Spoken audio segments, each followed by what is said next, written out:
Hello everyone, I hope you didn't expect me to be away for long. How could I possibly? I thought I'd just quickly come back with another vinyl update video for you.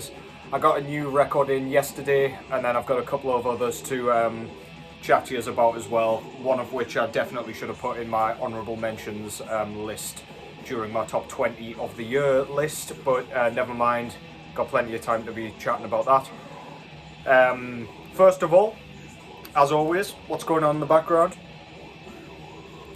This is US death metal band Cannabis Corpse with their second full-length album, Tube of the Resinated, obviously a play on words of Tomb of the Mutilated by Cannibal Corpse. Despite the goofy name, daft themes, and obviously kind of the play on words with all the kind of song titles and album titles, this is fucking great. Cannabis Corpse play like a punky, quite thrashy style of death metal in the classic style. They pretty much worship every old school death metal band, but they do it really well. Despite the daft names, all of these tracks are unique to Cannabis Corpse. They're written in super catchy fashion, loads of really, really zany riffs. Just makes you want to headbang all the way through. Great stuff. This is probably my favourite release of theirs. If not, Beneath Grow Lights Thou Shalt Rise. But either way, this is great stuff. Don't let the kind of daftness put you off, because these are great musicians. I think some of the guys are in the crossover band Municipal Waste, as well as Iron Reagan perhaps. But yeah, anyway, talented musicians, really, really good stuff. Cannabis Corpse with Tube of the Resinated. First up, I've got a record here that I didn't really know what to expect kind of from, and I'll get into why in a second. This is the mighty Dissection with their debut full-length album, The Somberlain. This was a 2022 repress through Black Lodge Records, the label that's been putting out all of the kind of represses of this over the last couple of years. However, this is the only one I've seen, at least recently, where it's got the original Necrolord artwork, which I have been dying for. For those of you that don't know, for a start, Dissection were a kind of melodic black metal band, although this one definitely screams more of a kind of melodic black and death metal kind of approach. Either way, great stuff. Love this band, love this album. Whoever the hell has got the rights to Storm of the Light's Bane needs to hurry up. I don't know if it's just Black Lodge biding their time and they actually have it in the background or what, but come on now, let's get that out here. This one it's super melodic, so really kind of frostbitten lead riffs.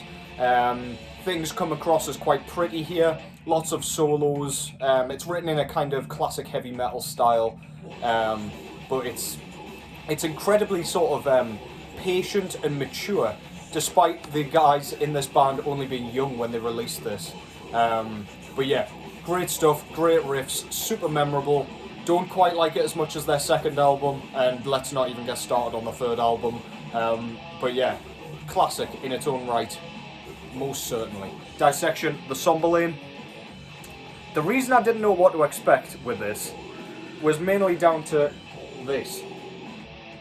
If you can make that out without the glare, there's like a kind of pop-up insert thing in the gatefold of the kind of album cover.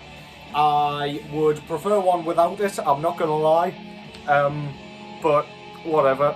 Anything to own this album with the original artwork. And the variant I got was this really nice clear vinyl. It's sort of like frosted, it's not quite transparent, but looks really nice anyway. Clear vinyl pretty much goes with everything. Yeah, this one came on approximately 1 million different variants, so this thing's available now pretty readily. We're just waiting on the sophomore at this point. But yeah, definitely one of the best melodic black metal albums of all time. Chunkier riffs than the second album, which gives it a more kind of death metal vibe. But yeah, great stuff. Check it out if you somehow haven't already. That's Dissection with The Somberlain. Really, really good stuff. Thrilled to finally have some Dissection in my record collection. Or something else that doesn't rhyme quite as comically. Next up, I've just pretty much randomly pulled this off the shelf for the video. I fancied talking about it. One of my favourite death metal albums of all time. Out of the UK comes Cancer with Death Shall Rise. This is their second full-length album. Yeah, really classic old school death metal. This was one of the first death metal albums I ever heard. I saw the artwork, the full album came up on YouTube or something, and I checked it out and instantly fell in love with it. It's kind of simple, dare I say,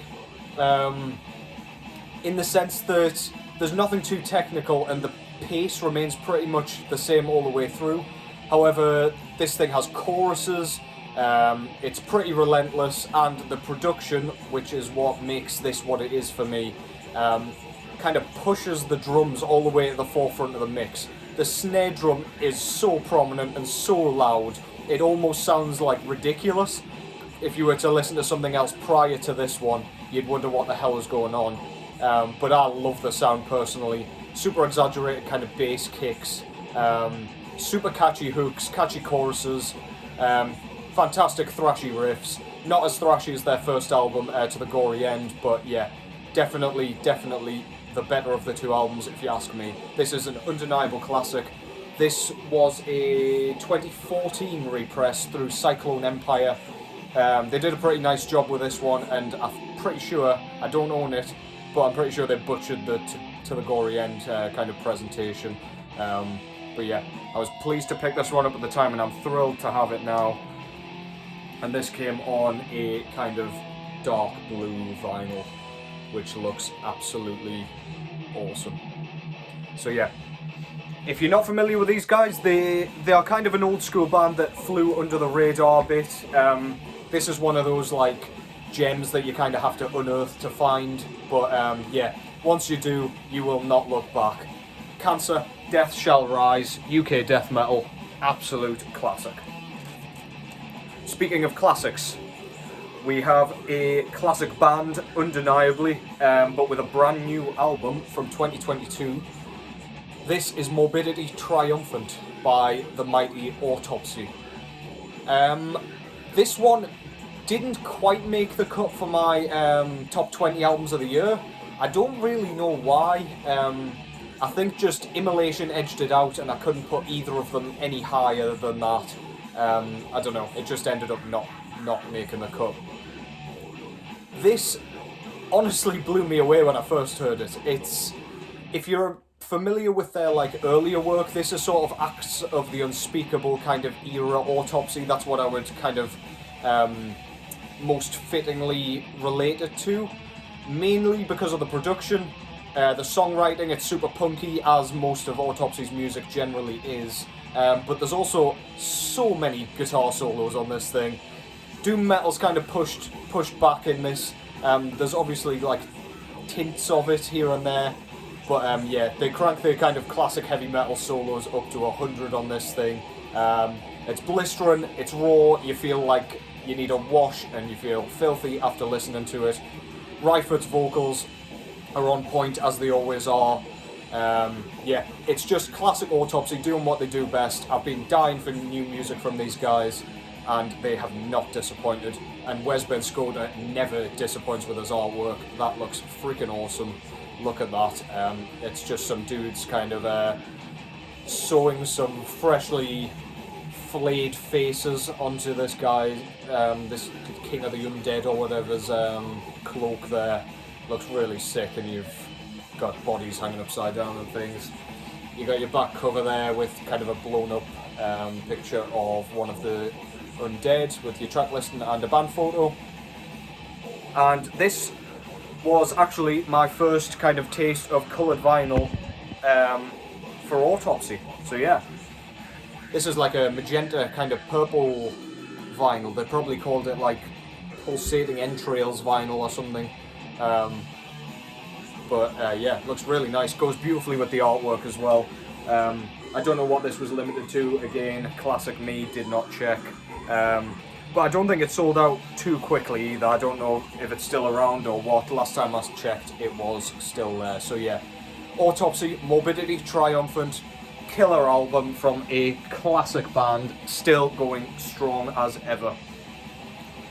The final album that I want to talk about here is one that took me so long to get into.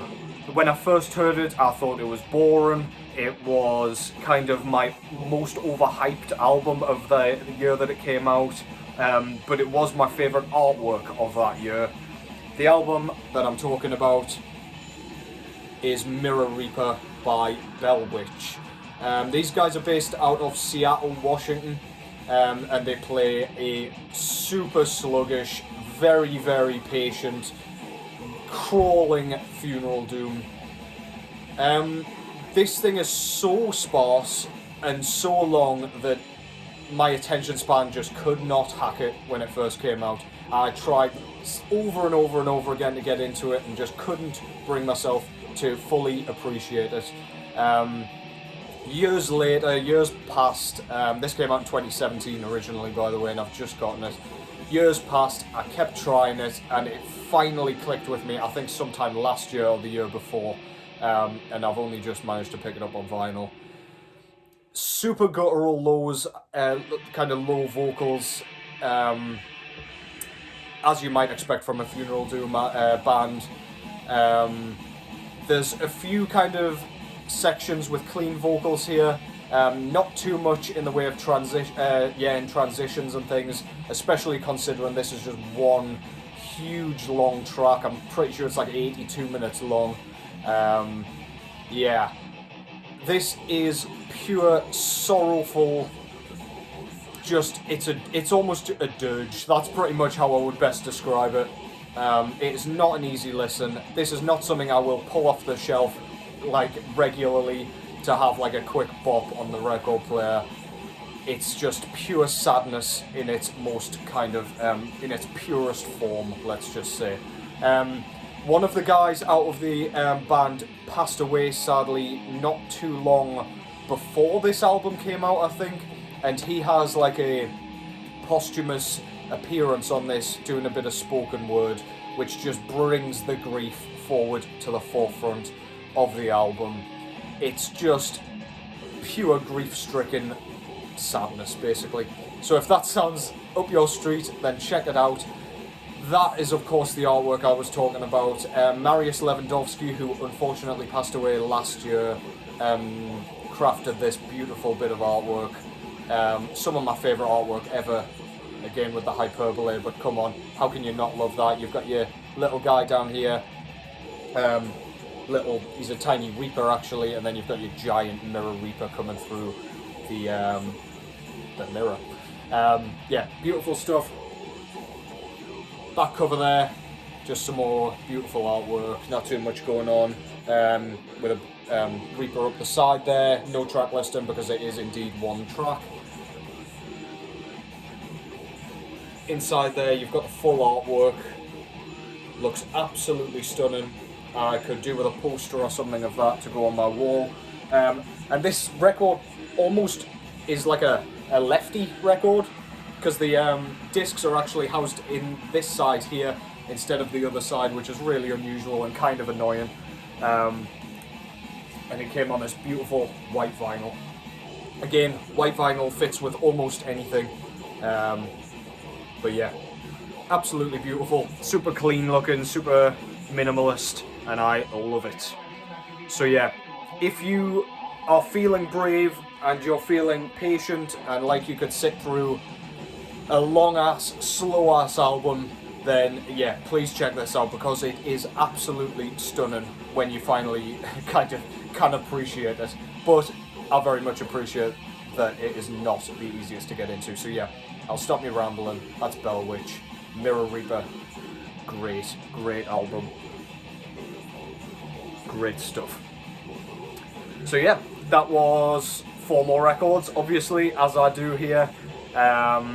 I will obviously keep trying to upload these when I can, but as I keep saying, I won't be able to kind of upkeep the kind of busy upload schedule that I had been keeping up.